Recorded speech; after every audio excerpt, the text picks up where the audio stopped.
നമസ്കാരം. റാഫ്റ്റോക്ക് ഫുട്ബോളിലേക്ക് എവർക്കും സ്വാഗതം. അൽ നസറിൻ്റെ വിദേശ താരങ്ങളിൽ ഒരാൾ യൂറോപ്പിലേക്ക് പോകുന്നു എന്ന തരത്തിലുള്ള വാർത്ത കഴിഞ്ഞ ദിവസങ്ങളിൽ സൗദി അറേബ്യൻ സോഴ്സുകൾ റിപ്പോർട്ട് ചെയ്തതാണ്. നമ്മളത് അന്ന് തന്നെ നിങ്ങളിലേക്ക് എത്തിച്ചതാണ്. വെസ്ലിക്ക് വേണ്ടി പോർച്ചുഗീസ് ക്ലബ്ബ് ബെൻഫിക്ക രംഗത്തുണ്ട് എന്ന വിവരം സൗദി മാധ്യമങ്ങൾ നേരത്തെ റിപ്പോർട്ട് ചെയ്തു. നമ്മൾ നിങ്ങളിലേക്ക് എത്തിച്ചു. ഇപ്പോൾ ഇറ്റാലിയൻ ഫുട്ബോൾ ജേർണലിസ്റ്റ് ഫബ്രീസിയോ റൊമാനോയും അത് സ്ഥിരീകരിക്കും. നമ്മുടെ സുഹൃത്തുക്കൾക്ക് റൊമാനോ പറയുമ്പോൾ അത് കൂടുതൽ വിശ്വാസമാകും എന്നുള്ളത് കൊണ്ടാണ് നമ്മൾ വീണ്ടും ഈ വിഷയം തന്നെ എടുക്കുന്നത്.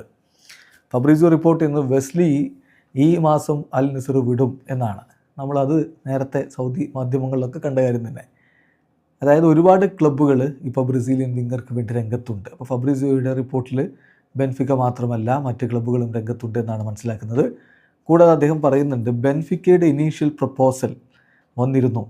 ഇപ്പോൾ അത് കൂടാതെ 2 ക്ലബ്ബുകൾ കൂടി താരത്തെ സ്വന്തമാക്കാൻ വേണ്ടി രംഗത്തുണ്ട്. അൽ നസർ ഈ കാര്യങ്ങൾ പരിഗണിച്ചുകൊണ്ടിരിക്കുകയാണ്. ഇതാണ് ഫബ്രീസിയോയുടെ റിപ്പോർട്ട്. അപ്പോൾ അതിൽ ശ്രദ്ധിക്കേണ്ട കാര്യം, നേരത്തെ തന്നെ സൗദി സോഴ്സുകൾ റിപ്പോർട്ട് ചെയ്യുന്നത് വെസ്ലി ക്ലബ്ബ് വിടും, പക്ഷേ സാദിയോ മാനെ മടങ്ങിയെത്തണം. ആഫ്കോണിൽ ഇപ്പോൾ സാദിയോ മാനെ അവിടെ കളിച്ചുകൊണ്ടിരിക്കുകയാണ്.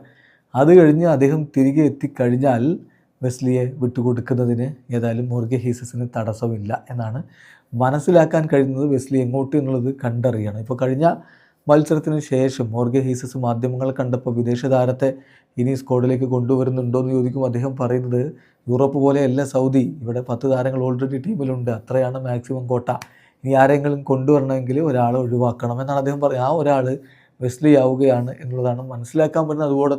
അതുപോലെ തന്നെ ബെൻഡോയും പുറത്ത് പോകാനുള്ള സാധ്യതയുണ്ട് എന്നുള്ളത് എല്ലാവർക്കും അറിയാവുന്നതുമാണ്. 20കാരനായിട്ടുള്ള വെസ്ലി കൊറിന്ത്യൻസിലൂടെയാണ് അദ്ദേഹത്തിൻ്റെ കരിയർ മുന്നോട്ട് കൊണ്ടുവന്നത്.